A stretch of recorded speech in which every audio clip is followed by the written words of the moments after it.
El Imperio Romano fue el tercer periodo de la antigua civilización romana. El primer periodo fue la monarquía y el segundo la república. Repasemos muy brevemente el origen de Roma. Según la tradición romana, el origen de Roma se remonta a los hermanos gemelos Rómulo y Remo, que de bebés fueron amamantados por la loba Capitolina. Más tarde, Rómulo mató a Remo y fundaría la ciudad de Roma sobre el monte Palatino, convirtiéndose en su primer rey. La forma política de Roma será la monarquía hasta que fue expulsado el último rey, Tarquinio el Soberbio. Después de la expulsión del monarca se creó un senado permanente que decidió abolir la monarquía, convirtiendo a Roma en una república. Durante la etapa republicana, su principal competidora fue la ciudad púnica de Cartago. Las guerras púnicas llevaron a Roma a salir de sus fronteras naturales, en la península itálica, y a adquirir poco a poco nuevos dominios que debía administrar, como Sicilia, Cerdeña, Córcega, Hispania y Liria. Fue en ese momento, al comienzo mismo de la República, cuando las conocidas siglas SPQR, Senatus Populus Quae Romanus, algo así como el Senado y el pueblo romano, se convirtieron en el símbolo de Roma. Roma se hizo con el control de la cuenca mediterránea. Los dominios se hicieron tan extensos que pronto fueron difícilmente gobernables por un senado incapaz de moverse de la capital ni de tomar decisiones con rapidez. Así fue como surgieron personajes ambiciosos como el general Julio César, quien no solo amplió los dominios de Roma conquistando la Galia, sino que desafió la autoridad del Senado romano y reveló la importancia que tenía poseer la autoridad sobre las tropas para obtener rédito político. Tras la guerra civil que lo enfrentó a Pompeyo y al Senado, César se había erigido en mandatario absoluto de Roma y se había hecho nombrar Dictator Perpetuus. Tal osadía no agradó a los miembros más conservadores del Senado romano que conspiraron contra él y lo asesinaron durante los idus de marzo, dentro del propio Senado, lo que suponía el restablecimiento de la República, cuyo retorno sin embargo sería efímero. El precedente no pasó desapercibido para el joven hijo adoptivo de César, Octavio, quien se convirtió años más tarde en el primer emperador de Roma, tras derrotar en el campo de batalla primero a los asesinos de César y más tarde a su antiguo aliado, Marco Antonio, unido a la reina Cleopatra de Egipto, en una ambiciosa alianza para conquistar Roma. A su regreso a Roma, el poder de Octavio fue enorme, tanto como lo fue la influencia sobre sus legiones. En el año 27 a.C. se estableció una ficción de normalidad política en Roma, otorgando a Augusto por parte del Senado el título de Imperator Caesar Augustus. El título de emperador, que significa vencedor en la batalla, lo convertía en comandante de todos los ejércitos. Formalmente nunca aceptó el poder absoluto, aunque de hecho lo ejerció. Aseguró su poder manteniendo un frágil equilibrio entre la apariencia republicana y la realidad de una monarquía dinástica. Los primeros emperadores desde Augusto hasta la muerte de Nerón, es decir, entre el 27 a.C. y el 68 después de Cristo, formaron la dinastía Julio-Claudia. El reinado de Nerón se asocia comúnmente a la tiranía y a la extravagancia. Se lo recuerda por una serie de ejecuciones sistemáticas, incluyendo la de su propia madre y sobre todo por la creencia generalizada de que mientras Roma ardía en un gran incendio, él lo contemplaba desde la distancia tocando la lira. Tras el periodo del 68 al 69, el año de los 4 emperadores, dio paso a la dinastía Flavia. A los Flavios le sucedieron la dinastía de los Antoninos, que trajeron la época dorada. En esta época, a lo largo del siglo II, el imperio alcanza su máximo esplendor. Destacar la figura del emperador Trajano, nacido en Hispania. Fue el primer emperador romano nacido en una provincia de Roma. Fue un gobernante eficaz y querido por su pueblo. Bajo su reinado el imperio alcanzó su máxima expansión.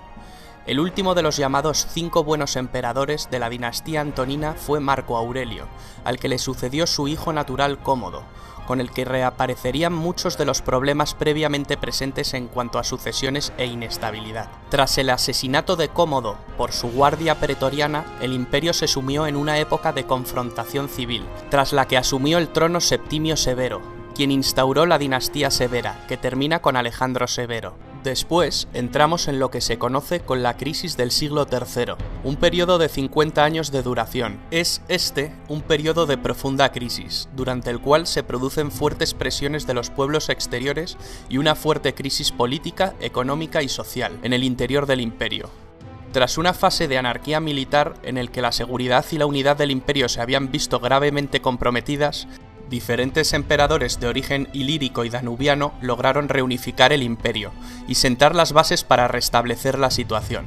Esta crisis se estabiliza con el ascenso de Diocleciano, que llevó a cabo un importante programa de reformas. El emperador Diocleciano comprendió que el imperio era demasiado vasto para gobernarlo en circunstancias tan graves, y decidió trocearlo. Esta época es conocida como la tetrarquía, o gobierno de 4. Implicaba que el gobierno del imperio se repartía geográficamente entre 4 gobernantes. Este sistema fue útil mientras estuvo al mando, pero colapsó en el momento en que éste abdicó. La gran persecución de Diocleciano fue la última y quizá la más sangrienta persecución de cristianos en el Imperio Romano. El sistema de la tetrarquía desembocó en una lucha entre gobernantes en la que solo podía quedar un emperador. Este fue Constantino el Grande, legalizador de la religión cristiana por medio del Edicto de Milán en el año 313. Convocó el primer concilio ecuménico universal en Nicea, en el año 325. En este concilio se unifican los dogmas y se sientan las bases del credo oficial. Se considera que esto fue esencial para la expansión de esta religión. Constantino fue el primer emperador cristiano. En esta etapa se produce el traslado de la capitalidad del imperio a la antigua ciudad de Bizancio, reconstruida y ampliada por decisión del emperador que pasó a denominarse Constantinopla. El imperio poco a poco fue entrando en declive. El emperador Teodosio I hizo de la religión católica la religión oficial del imperio. Tras su muerte, en el año 395, llega por fin la división administrativa del Imperio Romano en 2 mitades repartidas entre sus 2 hijos. Arcadio recibió el Imperio de Oriente y Honorio recibió el de Occidente. El Imperio Romano de Occidente, terriblemente desgastado tras las incansables incursiones bárbaras y el malestar social por la mala gestión de las tierras, desapareció en el año 476, fecha en la que se inicia la Edad Media. El Imperio Romano de Oriente perduró cerca de 1000 años más. El Imperio Bizantino, que acaba adoptando el idioma griego, sobrevivió hasta el año 1453, fecha de la caída de Constantinopla, la actual Estambul. Con el colapso del Imperio Bizantino, último vestigio del Imperio Romano de Oriente, finaliza la Edad Media, dando inicio a la Edad Moderna. El Imperio Romano en su época dorada estuvo en constante expansión, pero dentro de las fronteras del imperio reinaba la paz, lo que se conoció como Pax Romana, que permitió al imperio alcanzar su máximo desarrollo económico, comercial y territorial. En la cúspide de su poder, el Imperio Romano dominaba 3 continentes y numerosas urbes. Allí donde conquistaba, construía. La mayor evidencia del poderío del Imperio Romano es quizá su arquitectura y su ingeniería.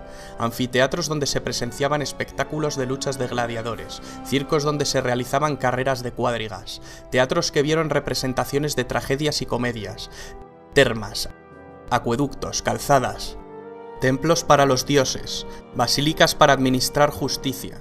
Porque no solo nos dejaron un gran legado arquitectónico, una de las mayores herencias fue quizá el derecho romano, uno de los más importantes cuerpos de legislación de la humanidad, y sin duda alguna el primero de Occidente y base del derecho actual. El Imperio Romano consiguió dominar una vasta extensión territorial, con unas mismas costumbres, un mismo modus vivendi para una ciudadanía multiétnica.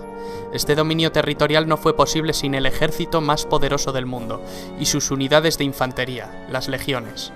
Durante el Imperio el ejército estaba formado por 30 legiones de unos 5.300 hombres cada una. Cada legión se dividía en 10 cohortes, y estas a su vez en centurias. La centuria era la unidad básica de infantería, formando la espina dorsal de las legiones. Cada centuria constaba de 80 hombres y era comandada por un centurión. Para entrar en la milicia, una condición indispensable era ser ciudadano romano. Los esclavos lo tenían completamente prohibido. La sociedad se dividía en varios estamentos. Los ciudadanos romanos se dividían en patricios y plebeyos. Se denominaba patricios a las familias más antiguas de Roma, quienes formaban una aristocracia. Poseían privilegios. Al principio estas familias componían el grueso del Senado. Poco a poco, la descendencia de estas grandes familias fue desapareciendo. Con el paso del tiempo, el término patricio dejó de tener el significado que se le había dado hasta entonces, para significar aristócrata o poderoso, pero sin distinción de sangre. Los plebeyos solían ser campesinos, artesanos, comerciantes y también constituían el grueso del ejército.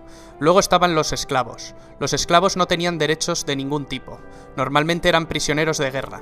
El número de esclavos en Roma llegó a ser enorme con la expansión del imperio. Se les obligaba a hacer los trabajos más duros. Se puede decir que su destino dependía de la benevolencia o crueldad de su amo.